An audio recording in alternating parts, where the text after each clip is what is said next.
धाम की श्री सिद्धेश्वर दिव्य कृपा धाम लोहारी लड़ोई से जो कोई जुड़ा है या चैनल से जो जुड़े हैं उनके लिए एक बड़ी महत्वपूर्ण सूचना भी है। और ये सूचना उनके लिए है जो रोगी अधिक। 1 रुपया खर्च नहीं। जिन जिन भक्तों को सफेद दाग है, जिसको कहते हैं कोढ़ भी कहते हैं, जिनको ये सफेद दाग है, कोढ़ है, और डॉक्टरों का खूब इलाज कराया, डॉक्टरी की खूब बीमारी, डॉक्टरों ने खूब दवाई दिए हैं, है ना, औषधि हो, चाहे वो जड़ी बूटी हो या फिर मेडिकल वाली दवाई जितनी भी हो, जो ये सब करवा चुके हैं, एवं जो इन दवाइयों से, आयुर्वेदिक दवाइयों से जिनके सफेद दाग समाप्त तो नहीं हुए, उन सब के लिए भी आप सिद्धेश्वर दिव्य कृपा धाम का यूट्यूब चैनल उठा करके देख लेना। उसमें 20 प्रमाण आपको सफेद दाग के ठीक हुए लोगों के मिल जाएंगे, क्योंकि इस दवाई में किसी का भी 1 रुपया खर्च होने वाला नहीं है। 1 रुपया इसमें खर्च नहीं होगा और आपकी दवाई बन के तैयार हो जाएगी। और इसमें सिद्धेश्वर दिव्य कृपा धाम की पीठ का भी कोई फायदा नहीं।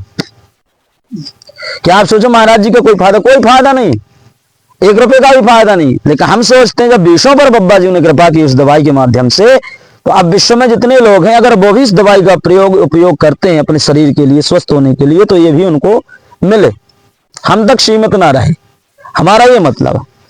तो आप लोगों भी सुनते जाना है। आप YouTube चैनल पर भी ये विधि आप देख सकते हो, है ना, सिद्धेश्वर दिव्य कृपा धाम के YouTube चैनल पर आप इस विधि को जान सकते हो।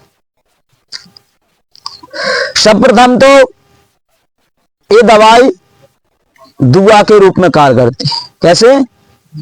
दुआ के रूप में। सर्वप्रथम क्या करना है, ऐसी आपको एक कटोरी लेनी है। क्या करनी है? ऐसे एक कटोरी लेनी है। सबसे पहले इस कटोरी में क्या मिलाना है आपको मालूम है?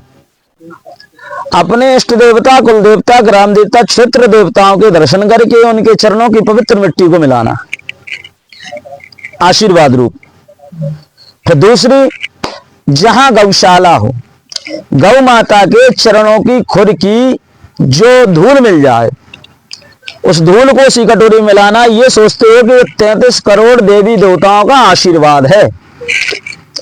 फिर गौ माता को प्रणाम करके, प्रणाम करना हो सके तो 1-2 रोटी खिला देना है, केला खिला दो, मिष्ठान खिला दो या गुड़ खिला दो, जो आप पे बने, क्योंकि गौ माता से हम कुछ ले रहे हैं तो उनको भी हमारा देना है ना। तो हमें इस कटोरी में रखना है। फिर हमें यह ध्यान रखना है कि शुद्ध गौ माता का गौमूत्र उसमें मिलाना। अब कितना मिलाना है? मिलाना उतना जितना शरीर में सफेद दाग हो। अगर 1-2 छिटका हो तो कम मिलाना है। अगर शरीर में, संपूर्ण शरीर में ज्यादा रोग है तो हमको 1 चम्मच गौ माता का गौमूत्र मिलाना है, 1 चम्मच गंगा जल मिलाना है। फिर दूसरा, हमें गौ माता का जो गोबर है, उस गोबर को भी अपनी कटोरी में मिला लेना, क्योंकि गौ माता जब गौचारण करके आती है ना जंगलों में, तो समस्त प्रकार की बनो औषधियां जितनी होती सब खाती हैं। तो गौ माता के दुग्ध में 5 प्रकार के पोषण तत्व प्राप्त होते हैं। भैंस के दूध में 4 प्रकार के तत्व पोषण प्राप्त होते हैं। गौ माता के में 5 पोषण तत्व प्राप्त, इसलिए इसको मां कहते हैं। हमें गौ माता का गोबर उसमें मिला लेना है, ठीक है, ये हो गया।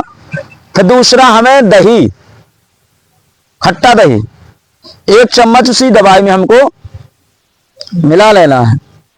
याद रखते जाना, ठीक है ना, नहीं तो जो भूल जाए तो यूट्यूब चैनल पे आप देख सकते हो। ये चीज क्या हो गई? दही मिला लिए अपन ने। अब हमें क्या करना है? नीम को पीस करके पत्तियों का रस निकाल करके उसी कटोरी में मिलाना, ठीक है। 5 वासुदेव भगवान को, पीपल वृक्ष को प्रणाम करके हमें 5 पत्ते लाने और 5 पत्ते को कूट करके उसका रस निकाल करके उस कटोरी में डालना है। हमने पहले ही कहा था ये जो दवाई है दुआ है। क्या है? दुआ है। इसलिए पीपल को यानी वासुदेव भगवान को प्रणाम करके 5 पत्ते प्रार्थना करके, हमको 5 पत्ते आपके औषधि के रूप में चाहिए, आप देने की कृपा करें, ठीक है ना। तो जब देंगे तो उस पत्तों में उनका आशीर्वाद भी होगा। ये दुआ हो गई। वो कूट करके हमें उसी में क्या करनी है? मिला लेनी है।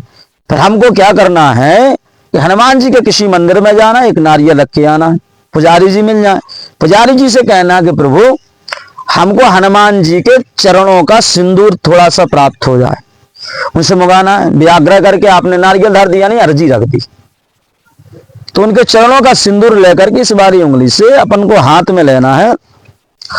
और दो चीजों के लिए आपको धाम पर आना पड़ेगा। एक धाम का, एक हो सके तो आप अपने घर से तेल ले आओ, ठीक है।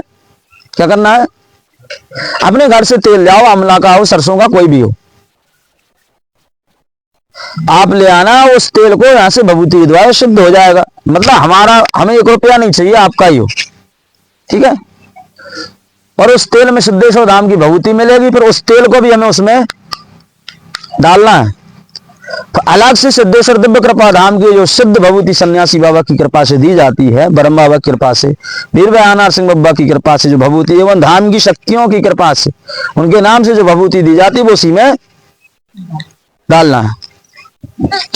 दूसरा, हमें सिद्धेश्वर दिव्य कृपा धाम का सिद्ध बाबा का जल, सिद्धेश्वर महादेव का जल सिद्ध हुआ चाहिए, वो उसमें डाल दिया। अब उस दवाई को हनुमान जी का सिंदूर अपन ने ले लिया और उसमें एक मंत्र है, बोलते हुए जितना आप भजन कर सको उतना ही अच्छा इसमें रहे। इससे बोलने से पहले हमें वो बोलना पड़ता है, इस मंत्र का प्रयोग 11 बार करना पड़ता है। इसके बाद हनुमान जी के सावर मंत्र से जय गुणवंती वाला, तो सावर मंत्र 108 बार हमें बोलना। An emergency message. आप करना है तो अच्छे से करना, भाव से, केवल ये नहीं कर रहा, ये नहीं, निपटाने नहीं है काम, करने हैं। बोलते हुए वो मंत्र